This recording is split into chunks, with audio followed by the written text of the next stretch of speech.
A couple of years ago, I went to Tokyo with my husband, and I ate at the most remarkable sushi restaurant. I don't even eat fish, I'm vegan, so that tells you how good it was. Even with just vegetables, this sushi was the stuff you dream about. The restaurant had 6 seats. My husband and I marveled at how anyone could make rice so superior to all other rice. We wondered why they didn't make a bigger restaurant and be the most popular place in town.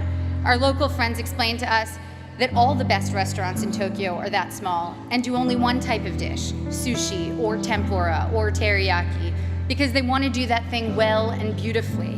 And it's not about quantity, it's about taking pleasure in the perfection and beauty of the particular. I'm still learning now that it's about good and maybe never done, that the joy and work ethic and virtuosity we bring to the particular can impart a singular type of enjoyment to those we give to, and of course to ourselves. In my professional life, it also took me time to find my own reasons for doing my work. The first film I was in came out in 1994. Again, appallingly, the year most of you were born.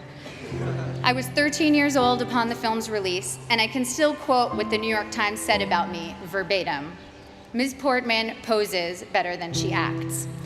The film had a universally tepid critical response and went on to bomb commercially. That film was called The Professional, or Leon, in Europe. And today, 20 years and 35 films later, it is still the film people approach me about the most to tell me how much they loved it, how much it moved them, how it's their favorite movie. I feel lucky that my first experience releasing a film was initially such a disaster by all standard measures. I learned early that my meaning had to be from the experience of making the film and the possibility of connecting with individuals rather than the foremost trophies of my industry, financial and critical success. And also that those initial reactions could be false predictors of your work's ultimate legacy. I started choosing only jobs I was passionate about and from which I knew I could glean meaningful experiences. This thoroughly confused everyone around me, agents, producers, and audiences alike. I made Goya's Ghosts, a foreign independent film, and studied art history, visiting the Prado every day for 4 months as I read about Goya and the Spanish Inquisition. I made V for Vendetta, a studio action movie for which I learned everything I could about freedom fighters who in other eyes might be called terrorists, from Menachem Begin to the Weather Underground.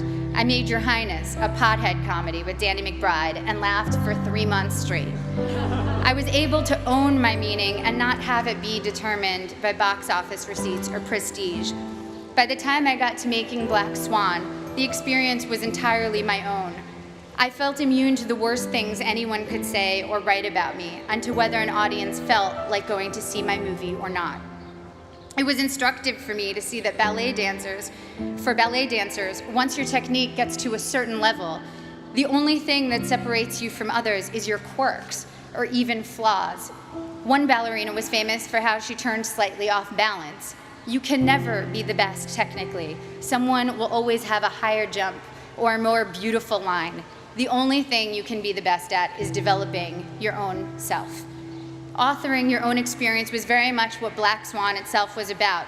I worked with Darren Aronofsky, the film's director, to change my last line in the movie to, "It was perfect," because my character Nina is only artistically successful when she finds perfection and pleasure for herself, not when she's trying to be perfect in the eyes of others.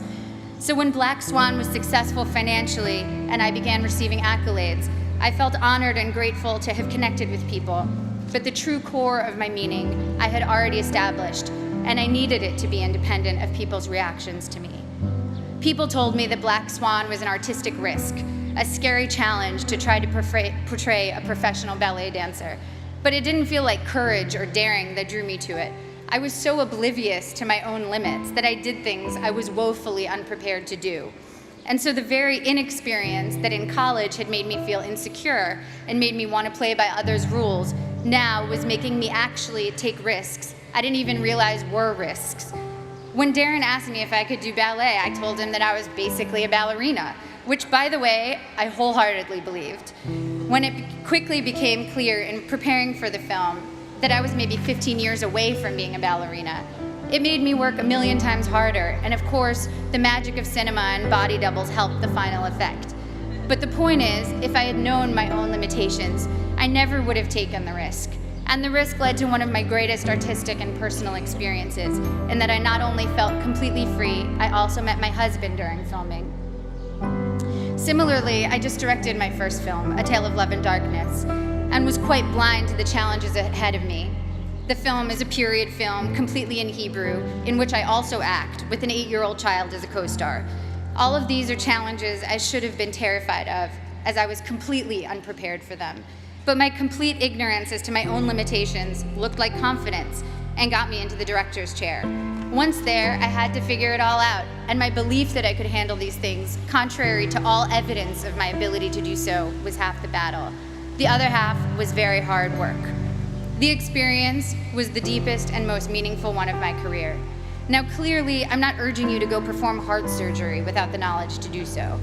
Making movies, admittedly, has less drastic consequences than most professions and allows for a lot of effects that make up for mistakes. The thing I'm saying is, make use of the fact that you don't doubt yourself too much right now. As we get older, we get more realistic, and that includes about our own abilities or lack thereof. And that realism does us no favors. People always talk about diving into things you're afraid of. That never worked for me. If I'm afraid, I run away, and I would probably urge my child to do the same. Fear protects us in many ways. What has served me is diving into my own obliviousness, being more confident than I should be, which everyone tends to decry in American kids, and those of us who have been grade inflated and ego inflated. Well, it can be a good thing if it makes you try things you never might have tried. Your inexperience is an asset and will allow you to think in original, unconventional ways. Accept your lack of knowledge and use it as your asset. I know a famous violinist who told me that he can't compose because he knows too many pieces, so when he starts thinking of a note, an existing piece immediately comes to mind. Just starting out, one of your biggest strengths is not knowing how things are supposed to be. You can compose freely because your mind isn't cluttered with too many pieces, and you don't take for granted the way things are. The only way you know how to do things is your own way. You here will all go on to achieve great things. There is no doubt about that.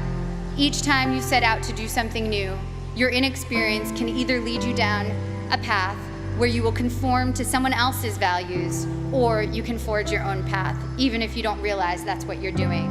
If your reasons are your own, your path, even if it's a strange and clumsy path, will be wholly yours, and you will control the rewards of what you do by making your internal life fulfilling.